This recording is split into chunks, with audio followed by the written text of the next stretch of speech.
Hi hello viewers, welcome to ఆకాశం Andhra news. టీడీపీలో చేరారు కొంతమంది వైసీపీ వాళ్ళంట. అసలు ఏం జరిగిందో చూద్దాం. టీడీపీలో చేరిన వైసీపీ ఎమ్మెల్సీకి షాక్ ఇచ్చిన వైసీపీ. అస్సలు ఊహించలేదుగా. టీడీపీలో చేరిన వైసీపీ ఎమ్మెల్సీకి షాక్ ఇచ్చిన వైసీపీ అంట. ఏపీ ఎన్నికలకు ముందు తెలుగుదేశం పార్టీలో చేరిన జంగా కృష్ణమూర్తికి ఊహించిన షాక్ తగిలింది. పార్టీ ఫిరాయించడంతో ఎమ్మెల్సీ పదవి పోయింది. ఈయన పార్టీ ఫిరాయించడంతో ఎమ్మెల్సీ పదవి పోయింది.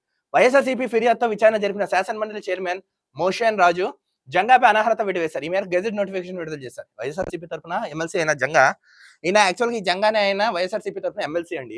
ఆ తర్వాత పదవికి రాజీనామా చేయకుండానే టీడీపీలో చేరిపోయారు. పదవికి రాజీనామా చేయకుండా టీడీపీలో చేరిపోయారు.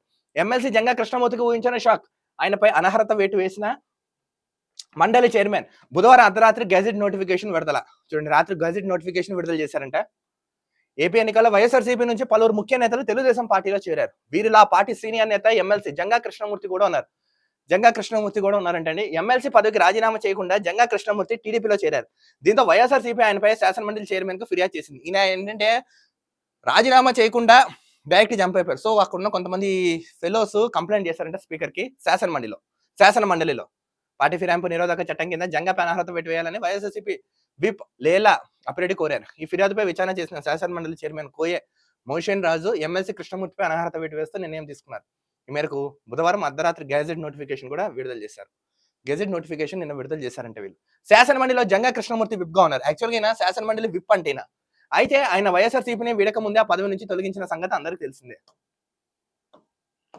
ఇప్పుడు ఏమైంది, ఆ తర్వాత 2014లో వైఎస్ఆర్సీపీలో చేరి గురజాల నుంచి పోటీ చేసి ఓడిపోయారు. అయితే ఆయనకు వైఎస్ఆర్సీపీ ఎమ్మెల్సీ పదవిని ఇచ్చింది.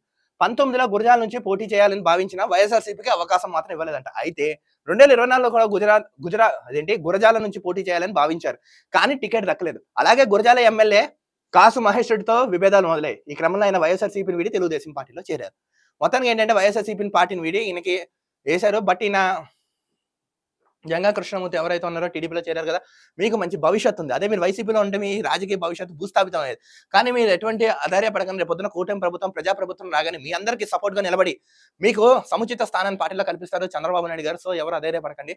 చూద్దాం నాన్న రోజులు ఏం జరుగుతున్నాం. మొత్తానికి ఏంటంటే పార్టీని చాలా మంది విడుతున్నారు. చూసారా వ్యతిరేకత అనేది ఎలా స్టార్ట్ అయిపోయిందో. చూద్దాం నాన్న రోజులు ఏం జరుగుతున్నాం. మరో వీడియో తగలుతాం. అంతవరకు చూస్తున్నాండి ఆకాశం Andhra news. This is Dilip.